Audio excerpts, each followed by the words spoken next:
በቅድስት ሥላሴ እንዛምን ወትማፀን እክህደከ ሰይጣን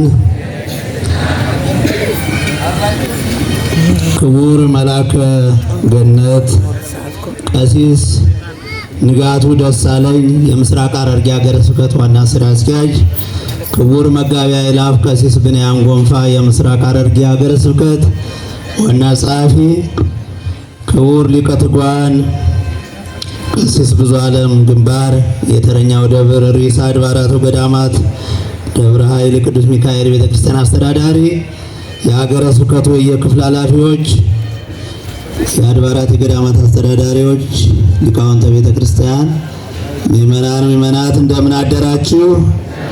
እንደምን ሰነበታችሁ?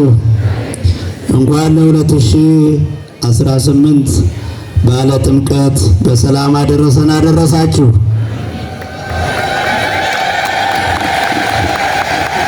በገጌሰን አያና ጩጳፍ ኩፍታኬኛ ኢየሱስ ክርስቶስ ሃማንቤ ኮት አልፈዋ አስራሱኦት ጥምቀት በዓሌ አወሬዲሁ እንኳን አደረሳችሁ በድጋሚ።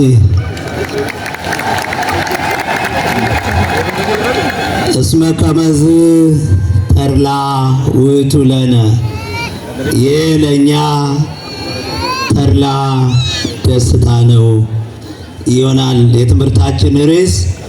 እስኪ በሉ ሁላችሁም ጮክ ብላችሁ ይሄ በሉ። ለእኛ ተድላ ደስታ ነውና አንድ ጊዜ ተው። በማቴዎስ ወንጌል ምዕራፍ 13 ቁጥር 15 ላይ አምላካችን መድኃኒታችን አዳኛችን ኢየሱስ ክርስቶስ የተናገረው ቃል ነው። ለቃሉ ክብር ምስጋና ይሁን።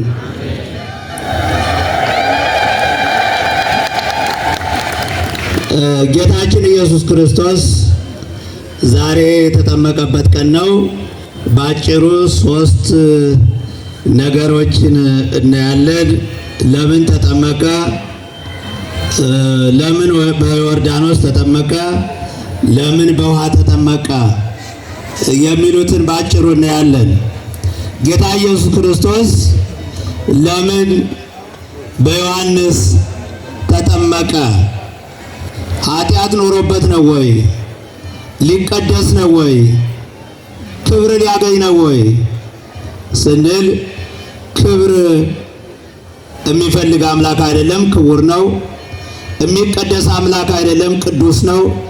የሚከብር አምላክ አይደለም፣ ክቡር ነው።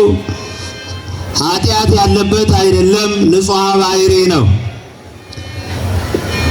እንደኛ ፍጹም ሰው የሆነ ኩሎ ኮነ ሰብእ ዘይከውን ኩሎ ኮነ ዘእንበለ ኃጢአት ባሕቲታ። ቅዱስ ያሬድ ከኃጢአት ብቻ በቀር ሰው የሆነውን ሁሉ ሆነ ይላል።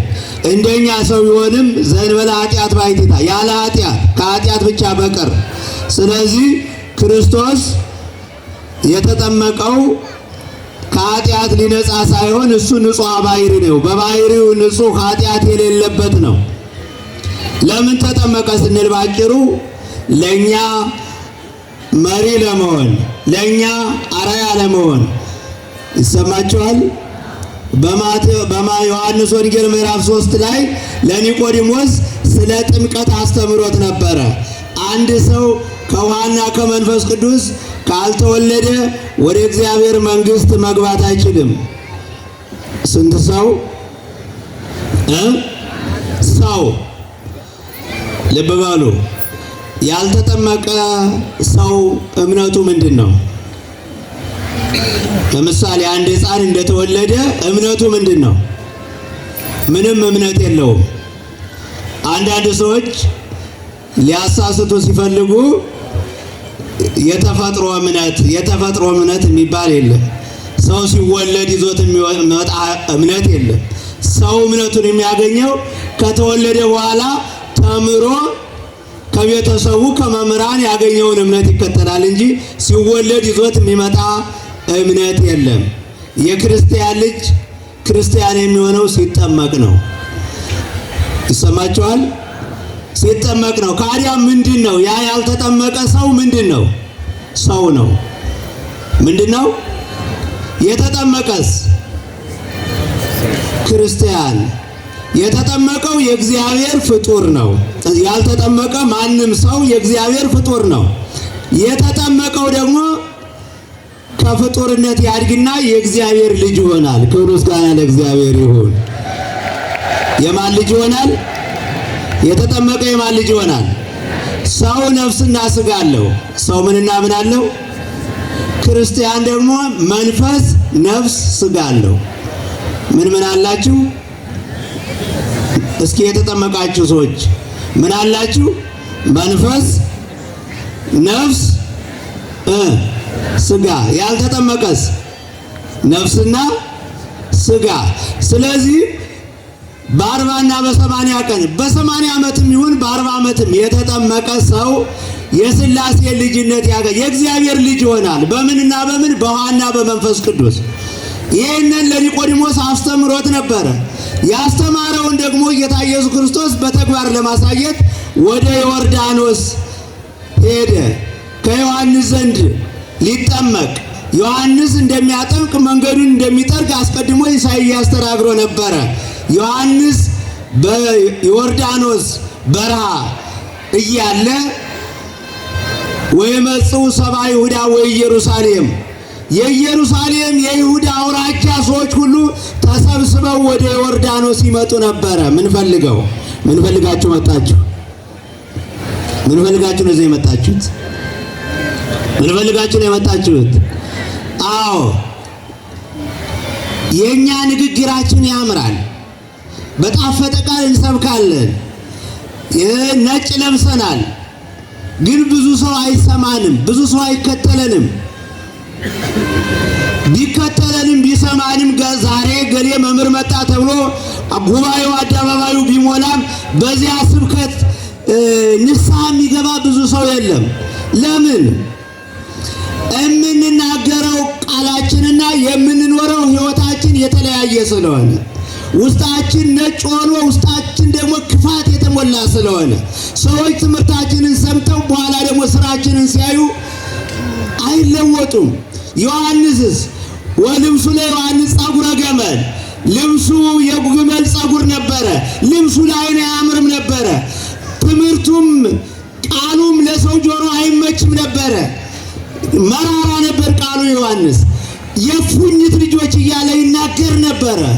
ግን ያ መራራ የሆነ ንግግር የሚናገር አዳፋ የሆነ የግመል ልብስ የለበሰ የማይበላ ሰውነቱ የደረቀ ባሕታዊ ዮሐንስ ውስጡ መንፈስ ቅዱስ የሞላበት እውነት የሞላበት ጸጋ የሞላበት ቅዱስ ሐዋርያ፣ ካህን፣ ሰባኪ ነበረ።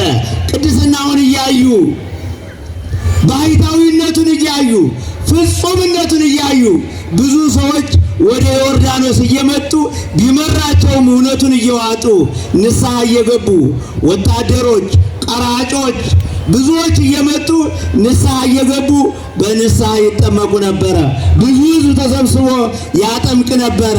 ያን ጊዜ ቅድስናውን እያዩ ብሕትውናውን እያዩ የማይበላ የማይጠጣ መሆኑን እያዩ አንተ መሲሁ ነህ ሆይ? አንተ ክርስቶስ ነህ ሆይ አሉት።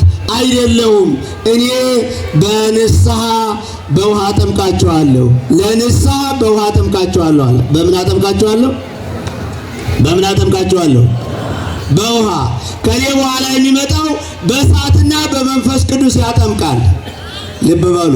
በመንፈስ ቅዱስ የሚያጠምቀው አምላክ በውሃ ሊጠመቅ መጣ። በውሃ ሊጠመቅ መጣ። መጥቶ ሰልፍ ያዘ። ሰልፍ ይዞ ከኋላ ከኃጢአተኞች ጋር አብሮ ተሰለፈ። ንጹሕ አምላክ፣ ክብር ምስጋና ለእሱ ይሁን። ቅዱሱ አምላክ ልዑለ ባሕሪ ትሕትናው ዝቅ ብሎ ሰልፍ ይዞ ጥሶ አልገባም። ሰልፍ ይዞ መጨረሻ ከኃጢአተኞች ጋር ተሰልፎ ወደ ዮሐንስ ሲቀርብ ዮሐንስ አይደለም እኔ በአንተ መጠመቅ አለብኝ እንጂ አንተ በእኔ መጠመቅ የለብህም አለ። ስለዚህ ለክርስቶስ ጥምቀቱ ለንስሐም አይደለም ለልጅነትም አይደለም። እሱ ልጅነትን የሚሰጥ ነው። እሱ ቅዱስ ነው። የተጠመቀው ለአብነት ነው ብያቸዋለሁ። ትሕትና ሊያስተምር፣ የዮሐንስን ቅድስና ሊከብር ሊገልጽ፣ የዮሐንስን ክቡርነት ሊገልጽ፣ ትንቢተ ነቢያትን ሊፈጽም ሊጠመቅ መጣ። መጠመቅ አስፈለገው። ሌላው በዮርዳኖስ ለምን መጠመቅ አስፈለገው ነው። ሁለተኛው ወደ ዮርዳኖስ ሄደ። ወደ ዮሐንስ ዝም ብሎ አይደለም የሄደው። ትንቢት ተነግሮ ነበረ። ባሕር ሪት ወጎየት፣ ባሕር አይታ ሸሸች፣ ዮርዳኖስ ወደ ኋላ ተመለሰ። ሪው ከመያት እግዚኦ፣ አቤቱ ውኆች አዩ አይተው ደነገጡ ተብሎ በዳዊት ተነግሮ ስለነበረ ያን ትንቢት ለመፈጸም ወደ የት መጣ? ወደ ዮርዳኖስ። ሌላው ምሳሌም ነበረ።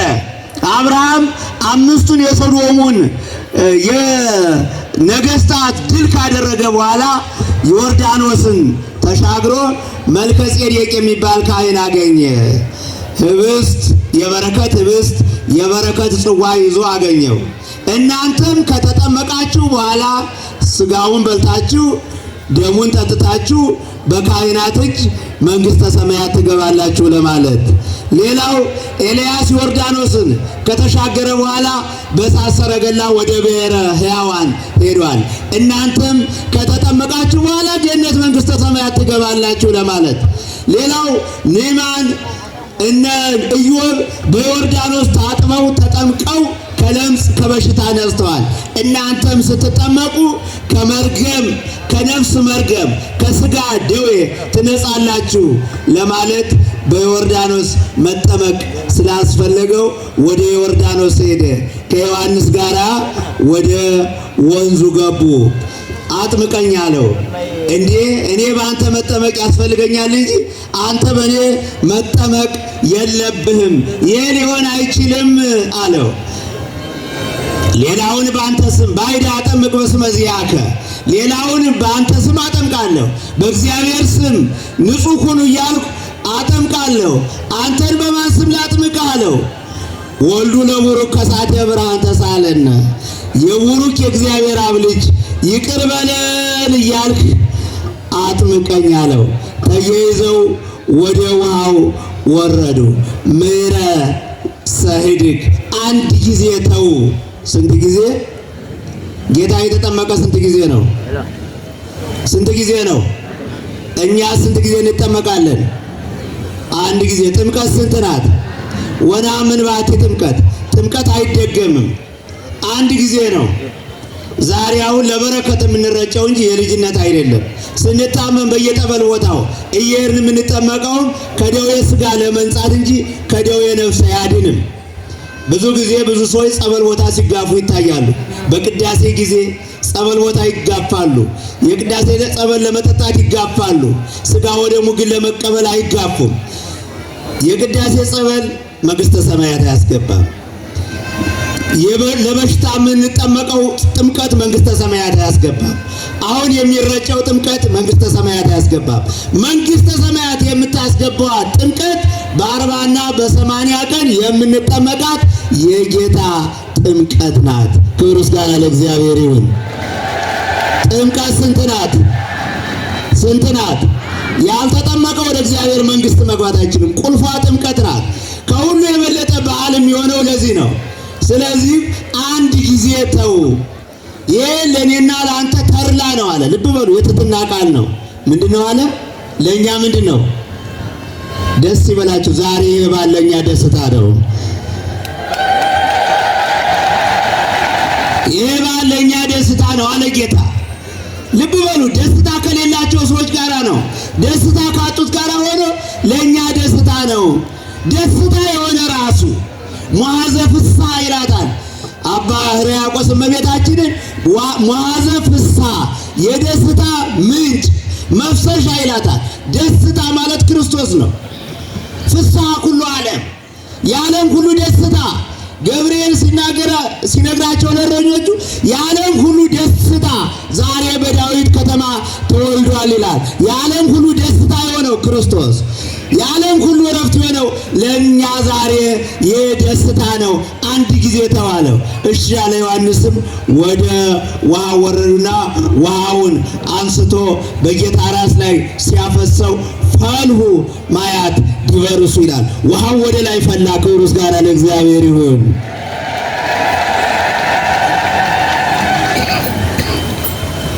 ሶስተኛው በውሃ መጠመቅ ለምን አስፈለገ? በምን ነው የምንጠመቀው? ዛሬ 1 ሊትር ዘይት ስንት ነው? ትናንትና ጠይቄያለሁ። 1 ሊትር ዘይት ቢራ የሚባለው 500 ብር። 5 ሊትሩስ 1900 ነው አይደል? እሺ ማር ስንት ነው? 1 ኪሎ ዛሬ። 1 ቢራ ዛሬ ስንት ነው? ውስኪው ምኑን ተውት። እሺ በዘይት ተጠመቁ ቢለን ኖሮ ዛሬ ስንት ሀብታም ይጠመቅ ነበር? ድሆች እንጠመቅ ነበር። ይህንን ገንዳ ዘይት ይሞላው ነበር፣ ማር ይሞላው ነበር፣ ጠጅ ይሞላው ነበር። ምንድነው የሞላው? ውሃ። ክብር ምስጋና ለእግዚአብሔር ይሁን። አዎ በውሃ እንድንጠመቅ ያደረገ ሁሉም ውሃን ስለሚያገኘው ለሁሉም የሚገኝ ስለሆነ በውሃ እንድንጠመቅ አደረገ። ሌላው ትንቢት ነበረ። ወትነጽኡ እምርክሱክሙ ወይነዛክሙ በማይጽሩይ ወትነጽኡ እምርክሱክሙ፣ ሕዝቅኤል በንጹህ ውሃ እረጫችኋለሁ ከርኩሰታችሁ ትነጻላችሁ ብሎ ስለነበረ በውሃ እንድንጠመቅ አደረገ። ሌላው ልብሳችንን ገላችንን በማር ብንታጠበው በዘይት ብንታጠበው፣ እንዲያውም እኮ ዘይት እጅ ሲነካ ጋዝ እጅ ሲነካ አይለቅም አይደለ? በምንድን ነው የሚለቀው? በአጃክስ በሳሙና ውሃ ሲፈስበት ያስለቅቀዋል። ማንኛውንም ቆሻሻ ውሃ ያጸዳል፣ የልብሳችንንም የአካላችንንም። ስለዚህ በውሃ ስንታጠብ ከማንኛውም ኃጢአት ከአዳም መርገም ሁሉ እንነጻለን። ክብር ምስጋና ለእግዚአብሔር ይሁን። ሌላው በውሃ መጀመሪያ በኖህ ዘመን የነበሩ ሰዎች፣ ሁለተኛ ደግሞ በሙሴ ጊዜ የነበሩ ግብፃውያን በውሃ ጠፍተዋል። ውሃ ለጥፋት ነው የተፈጠረ የሚሉ ሰዎች ነበሩና ውሃ ለጥፋት ብቻ ሳይሆን ለሕይወት እንደሆነ፣ ውሃ ሕይወት እንደሆነ፣ ራሱ ማየ ሕይወት ኢየሱስ ክርስቶስ መድኃኔዓለም የሕይወት ውሃ እንደሆነ ሊያስረዳን በውሃ ተጠመቀ። ውሃ አትክልት ላይ ብናፈሰው አትክልቱን ያለመልማል። እሱም ነፍሳችን እንድትለመልም በውሃ እንድንጠመቅ አደረገ። ሌላ ውሃ መልክ ያሳያል። ድሮ መስተዋት ሳይኖር ሰዎች እኛ ሕፃን ሆነን ገጠር ላይ ፊታችንን በምን እናያለን? በውሃ። ውሃ ምን ያሳያል? ፊት ያሳያል። ዛሬ በየቤቱ መስተዋት አለ። አንድ ገጠር የምትኖር እናት መስተዋት አይታ አታውቅም እና ባሏን መስተዋት ካልገዛልኝ እያለች ታስቸግረዋለች። ከዚያም በኋላ ትሄድና መስተዋት ግዛልኝ ስትለው ገዝቶላት መጣ። ከዚያ ሲያያት ስታየው ፊቷ ያምራል። ለካ ከተማ የሚመላለሰው ይችን ሴት ፈልጎ ነው አለች። ማንን እያየች ነው? ከዚያ ተቆጣችና ትዳሩን አፈርሳለሁ ስትል የእሱ እናት የልጁ እናት ማለት ነው እስኪ አምጪው አለችና ስታያውን የማንን እናት ነው የምታየው? የአሮጊቷን መልክ ስታይ ይችን ነው እንዴ ስትላት፣ አይ ይችላል እንዴ ብላ እንደገና ተወቻት። መስተዋት አይታ ስለማታውቅ ነው። መስተዋት አይታ ስለማታውቅ አንዷ እናት ደግሞ እንደዚሁ መስተዋት አየችና ሁልጊዜ ባሏን ትጨቀጭቅ ነበረ። ከዚህ አንድ ቀን ፊቷን ስታይ የጠወለገ የጠቆረ ልጆቿን ምን አለች? አባታችሁ እኔን ነው ይዞ የኖረው አለች ይላል። ምኗን አይታ ነው? ውሃ መልክ ያሳያል ማለት ጥምቀት መልካ ሥላሴን እንድናይ ያደርገናል። የእግዚአብሔር ልጅ ሆነን መንግስቱ እንድናይ። ሌላው ጥምቀት ምንድነው? ራስን እንድናይ። የንስሐ ጥምቀት ንስሐ እንድንገባ። የተጠመቀ ሰው ራሱን ነው የሚያይ። የሌላውን በደል የሌላውን ኃጢአት ሳይሆን ራሱን ያያል ማለት ነው። ስለዚህ ሌላው የመጨረሻው ውሃ ሸክላ ሰሪ ሸክላ ትሰራለች። ሸክላው ሲበላሽባት ትከሰክሰውና መልሳ በውሃ ለውሳ አፈሩን እንደገና ሸክላ አድርጋ ትሰራና ትተኩሰዋለች ማለት ነው። እኛ በገነት ልጅነት ሰጥቶ እግዚአብሔር አክብሮ አስቀመጠን። በከይሲ ምክር በዲያብሎስ ምክር ባርነት ውስጥ ገብተን የእግዚአብሔር ልጅነታችንን ትተን የዕዳ ደብዳቤ ጽፈን ፈርመን ያ ደብዳቤያችን ደግሞ ዮርዳኖስ ላይ ተቀብሮ ባሪያዎች ፈርሰን ማለት ነው። ከመንፈሳዊ ሕይወት ፈርሰን መንፈሳዊ ሕይወታችን ፈርሶ ቅድም የነገርኳችሁ መንፈስ ነፍስ ስጋ አለን ያልኳችሁ መንፈሳችን ተወስዶ ማለት ነው። አሁን ስንጠመቅ የሚሰጠን መንፈስ ሞተን ነበረ፣ በነፍስም በስጋም ሞተን ነበረ። ስለዚህ ጌታ ኢየሱስ ክርስቶስ በዮርዳኖስ ላይ ሲጠመቅ እዚያ ተቀብሮ የነበረውን የዕዳ ደብዳቤያችንን ረግጦ ደምስሶ እንደገና አድሶ ሰራን። ክብር ምስጋና ለእግዚአብሔር ይሁን። አደሰን፣ እንደገና አዲስ አደረገን። አዲስ በጥምቀት አዲስ ሰውነት ሰጠን። ከዚያም በኋላ ተጠመቀና ሲወጣ ሰማይ ተከፈተ ይላል። ክብር ምስጋና ለእግዚአብሔር ይሁን። እስኪ ወደ ሰማይ ተመልከቱ። እግዚአብሔር ልቦናችንን ይክፈትልን ወደ ሰማይ እንድንመለከት። ያን ጊዜ ርግብ መጣና ራሱ ላይ ሲያርፍበት ዮሐንስ አየ። ከዚያም በኋላ አብ ደግሞ በደመና ሆኖ የምወደው ልጅ እሱ ነውና እሱን ስሙት ብሎ በሰማይ ሆኖ መሰከረ። ምስጢረ ሥላሴ የተገለጠበት፣ የፈረሰው ማንነታችን የታደሰበት፣ መርገማችን የተደመሰሰበት፣ የእግዚአብሔር ልጅነትን ያገኘንበት ነው ጥምቀት። ዛሬ የምናከብረው በዓል ይህንን ይመስላል። እግዚአብሔር አምላክ ስሙ የተመሰገነ ይሁን። ጥምቀት በምንድን ነው አልኳችሁ? ዛሬ በቢራ የሚጠመቁ ሰዎች አሉ። በውስኪ የሚጠመቁ ሰዎች አሉ። በጠጅ ባረቂ ተጠምቀው መንገድ ላይ የሚያስቸግሩ ሰዎች አሉ። ጥምቀት በምንድን ነው? ውሃ እየጠጣችሁ አክብሩ። ወስብሐት ለእግዚአብሔር። መንፈስ ቅዱስ ጰራቅሊጦስ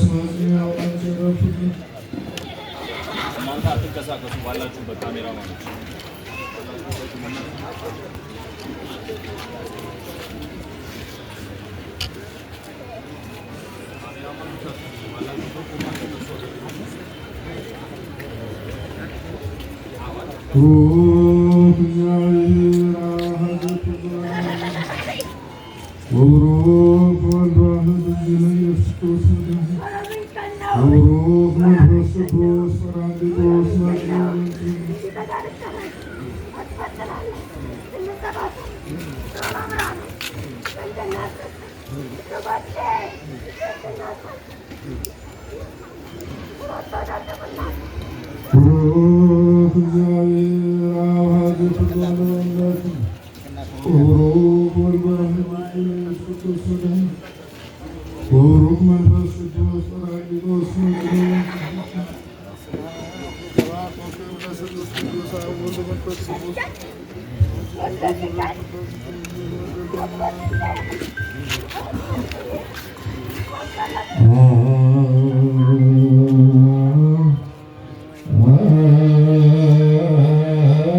ክርስቶስ ተወልደ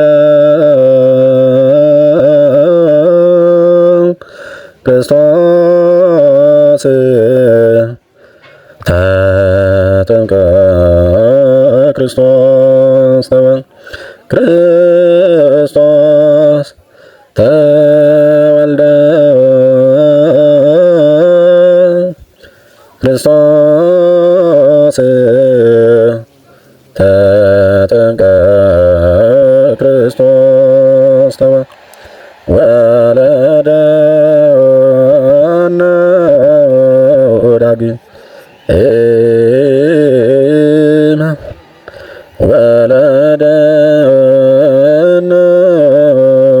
ዳግመ እማይ ወእመንፈስ ቅዱስ ወለደነ ዳግመ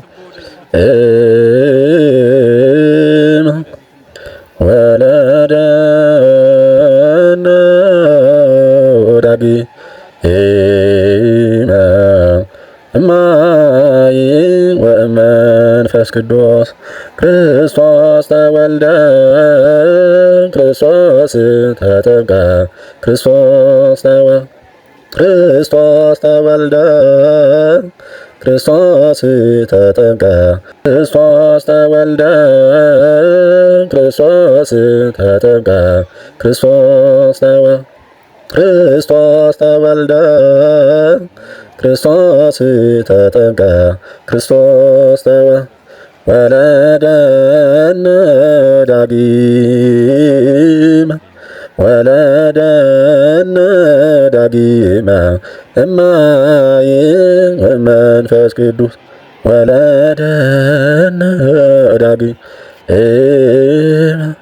ወለደነ ዳግመ እማይ ወመንፈስ ቅዱስ ክርስቶስ ተወልደ ክርስቶስ ተጠምቀ ክርስቶስ ተወልደ ክርስቶስ ተጠምቀ ክርስቶስ ወለደነ ዳግመ ወለደነ ዳግመ እማይ ወመንፈስ ቅዱስ ወለደነ ዳግመ ወለደነ ዳግመ እማይ መንፈስ ቅዱስ። ሰላም ቤተሰቦቼ እንደምን አላችሁ? እንኳን ለብርሃነ ጥምቀቱ በሰላም አደረሳችሁ። ሰብስክራይብ እያደረጋችሁ ነገ ሌሎቹም አገልግሎቶች እንዲደርሷችሁ ላይክ፣ ኮሜንት እየሰጣችሁ አበረታቱኝ።